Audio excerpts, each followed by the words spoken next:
നമസ്കാരം, news prime മലയാളത്തിലേക്ക് സ്വാഗതം. രാജ്യത്ത് ഒരൊറ്റ തെരഞ്ഞെടുപ്പ് മതി എന്ന് പറഞ്ഞ് BJP ഭരിക്കുന്ന സംസ്ഥാനങ്ങൾ മുന്നിട്ടിറങ്ങുമ്പോൾ വാസ്തവത്തിൽ BJP ഭരിക്കുന്ന എല്ലാ സംസ്ഥാനങ്ങളും ഒരേ അർത്ഥത്തിൽ അവർ കൃത്യമായി 2029 തെരഞ്ഞെടുപ്പിനെ ഫേസ് ചെയ്യുമോ? ഇല്ലേ ഇല്ല. കാരണം എന്താണ്? 2028 നടക്കുന്ന നിയമസഭാ തിരഞ്ഞെടുപ്പ്, 2027 അവസാനം നടക്കുന്ന നിയമസഭാ തിരഞ്ഞെടുപ്പ്, ഇതിലെയൊക്കെ സാഹചര്യങ്ങൾ, റിസൾട്ടുകൾ നോക്കിയായിരിക്കും BJP പദ്ധതികൾ മാറ്റുന്നത്.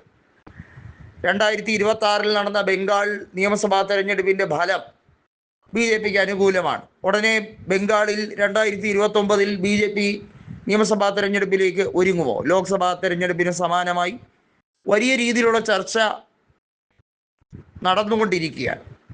BJPക്ക് അറിയാം ദക്ഷിണേന്ത്യയിൽ കോൺഗ്രസിൻ്റെ ആധിപത്യമുണ്ട്. കോൺഗ്രസ് ഭരിക്കുന്ന മറ്റ് പ്രാദേശിക പാർട്ടികൾ ഭരിക്കുന്ന സംസ്ഥാനങ്ങളിൽ തെരഞ്ഞെടുപ്പ് ലോക്സഭാ തെരഞ്ഞെടുപ്പിനോടൊപ്പം കൊണ്ടുപോകാൻ കഴിയില്ല. അപ്പോൾ പിന്നെ ഒരു ഓർഡിനൻസോ അതല്ലെങ്കിൽ ഒരു ബില്ലോ ഇറക്കേണ്ടതിൻ്റെ സാഹചര്യം വരികയാണ്. കേവല ഭൂരിപക്ഷം നേടിയെടുത്തുകൊണ്ട് ബില്ല് പാസ്സാക്കാൻ കഴിയില്ല. കാരണം അമെൻമെൻറ്റ് ചെയ്യണമെങ്കിൽ 4/3 ഭൂരിപക്ഷം വേണം. ഭേദഗതി നടത്തണമെങ്കിൽ പോലും 66% വോട്ട് വേണം. പാർലമെൻറ്റിൽ ഇപ്പോഴത്തെ സാഹചര്യത്തിൽ ലോക്സഭയിൽ കഷ്ടിച്ച് ഭൂരിപക്ഷമുള്ള NDAക്ക് അത്തരത്തിലൊരു സമീപനം നടത്താൻ കഴിയില്ല. പിന്നെ ഉള്ളത്, ഇപ്പോൾ എന്തിനും പോന്ന് DMK MPമാർ BJPയുടെ കൂടെ നിൽക്കുകയാണ്. അവർക്ക് കേന്ദ്ര മന്ത്രിസ്ഥാനം വേണം. DMKക്ക് കേന്ദ്രമന്ത്രിമാരെ സൃഷ്ടിച്ചെടുക്കണം. മാത്രമല്ല BJPയുടെ കൂടെ നിന്ന് NDA പാളയത്തിൽ കേന്ദ്ര മന്ത്രിസഭ വിപുലീകരിക്കണം. ഇതൊക്കെയാണിപ്പോൾ സ്റ്റാലിൻ്റെ നിർദ്ദേശം. അത് അക്ഷരം പ്രതി പ്രാവർത്തികമാക്കാൻ DMKയുടെ MPമാർ ശ്രമിക്കും. കനിമൊഴിയെ കേന്ദ്രമന്ത്രിയാക്കാൻ വേണ്ടിയുള്ള നിർദ്ദേശം, അത്തരത്തിലേക്ക് പോവുകയാണ് കാര്യങ്ങൾ. പക്ഷേ അവിടെയും ഒരു പ്രശ്നമുണ്ട്. DMKയുടെ വോട്ടുകൾ, നാളിതുവരെയുള്ള സെക്യുലർ വോട്ടുകൾ ചിതറും. AIADMK ഏതൊക്കെ രീതിയിലാണ് അവിടെ കളിക്കാൻ പോകുന്നത്? സ്റ്റാലിന് ഇത് എൻ ബ്ലോക്കായി സെക്യുലർ വോട്ടുകൾ മുഴുവൻ കിട്ടും.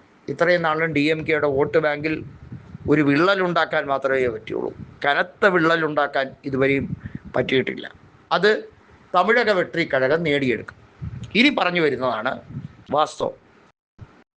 ഡീലിമിറ്റേഷൻ നടപടിക്രമങ്ങളിൽ DMK എടുത്തിരിക്കുന്ന സ്റ്റാൻഡ് വളരെ വ്യക്തമാണ്. അവർക്ക് ഡീലിമിറ്റേഷൻ ഒന്നും വിഷയമല്ല. BJPയുടെ കൂടെ നിന്ന് അധികാരത്തിൻ്റെ അപകർഷണം നേടിയെടുത്താൽ മതി. പക്ഷേ ഈ 1 നേഷൻ 1 ഇലക്ഷൻ വരുമ്പോൾ ഏതൊക്കെ രീതിയിലാണ് പ്രാദേശിക പാർട്ടികളെ ഇത് എഫക്റ്റ് ചെയ്യുന്നത്? തമിഴ്നാട്ടിൽ ഒരിക്കലും അത് സമ്മതിക്കില്ല. സ്റ്റാലിൻ BJP വിരുദ്ധമായി തന്നെ നിലനിൽക്കും. ആന്ധ്രയിൽ TDP പക്ഷേ സമ്മതിക്കേണ്ട കാര്യമില്ല. കാരണം ലോക്സഭാ തെരഞ്ഞെടുപ്പ് നിയമസഭാ തെരഞ്ഞെടുപ്പ് ഒരുമിച്ചാണ്.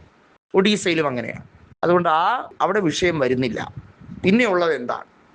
കൃത്യമായി പറഞ്ഞാൽ 2028 അവസാന പാദത്തിൽ നടക്കുന്ന മധ്യപ്രദേശ്, ഛത്തീസ്ഗഡ്, അതുപോലെ തന്നെ രാജസ്ഥാൻ എന്നീ നിയമസഭാ തെരഞ്ഞെടുപ്പുകൾ 2029 നീട്ടുന്നതിന് വേണ്ടിയുള്ള ശുപാർശകൾ തുടങ്ങും.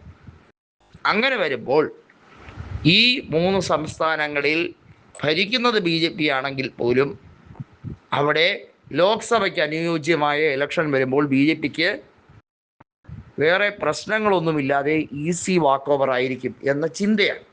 ഇത്തരത്തിലൊരു ഇക്വേഷനാണ് നോർത്തിലും സൗത്തിലും BJP അപ്ലൈ ചെയ്യാൻ ശ്രമിക്കുന്നത്. വാസ്തവത്തിൽ ഇത് ആർക്കാണ് ഗുണം ചെയ്യുക?